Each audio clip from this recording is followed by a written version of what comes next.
A user in New York sets a daily reminder at 9 a.m., works perfectly for months. Then one morning in March, it arrives at 10. Nothing in your code changed. No deployment, no config update. New York changed, and your code didn't know how to adapt. Let's break down exactly why. First, you need to recognize there are two different problems that look similar but need different solutions. Problem 1. Recording when something happened. A user placed an order. A log entry was created. An error occurred. You need to store that moment. Problem 2. Scheduling when something should happen. A daily reminder, a weekly report, a meeting next month. You need to store an intention. For the first problem, recording the past, the answer is simple. Store it in UTC. UTC is the universal reference.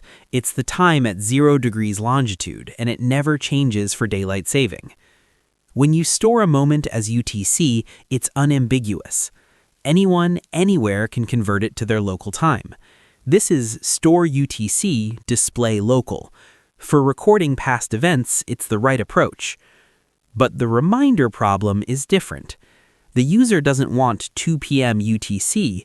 They want 9 a.m. in their day, every day, regardless of what UTC offset applies. If you convert to UTC and store 2 p.m. UTC, you've frozen the offset from the moment of creation. When DST shifts, that 2 p.m. UTC becomes 10 a.m. local, not 9. Instead, store what the user actually meant, 9 a.m. plus their time zone identifier, America/New York. Then calculate the UTC time fresh whenever you need to schedule it. Your datetime library handles the conversion using the current rules. The intent stays constant. The UTC output adapts. These look similar, but they're not the same thing. An offset is like a photograph. It captures one moment.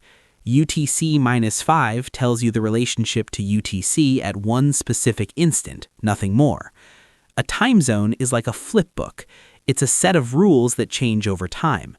America/New York says from November to March, use UTC -5. From March to November, use UTC -4. So when should we switch? And these rules get updated when governments change their policies.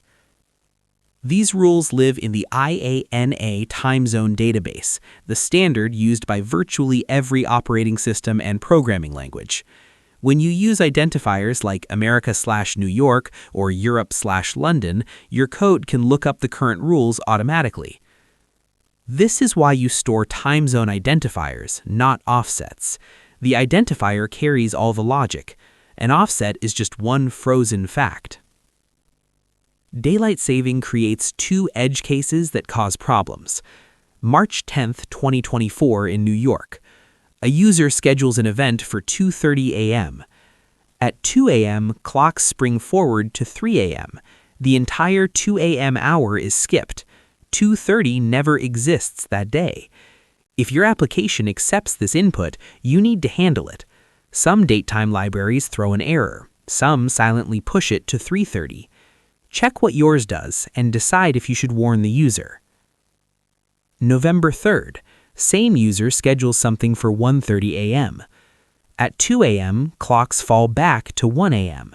The 1 a.m. hour happens twice. There are two different 1:30 a.m.s, an hour apart. Without additional context, 1:30 a.m. November 3rd is ambiguous. Your system might schedule for the wrong one. If this matters for your application, you need to either pick a default or ask the user which they mean. These transitions also mean days aren't always 24 hours. Spring forward days have 23. Fallback days have 25. If you schedule something by adding 24 hours, expecting same time tomorrow, on DST days, you'll be off by an hour. Use calendar day arithmetic when you mean tomorrow. Let's lock this in. When you're recording a moment that already happened, store it in UTC. When you're scheduling something that should adapt to local time, store the local time and time zone identifier, then calculate UTC when needed. Remember, an offset is a snapshot. A timezone identifier carries the rules. And write tests that specifically target DST transition dates. If your code handles those, it handles everything. Use your language's datetime library. They implement the IANA database and handle all of this for you. Timezone bugs feel random until you see what's actually happening underneath. UTC gives you an unambiguous reference.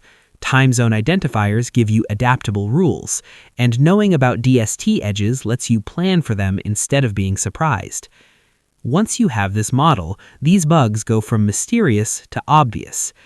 If this was useful, a like helps other developers find it. Thanks for watching, and see you in the next one.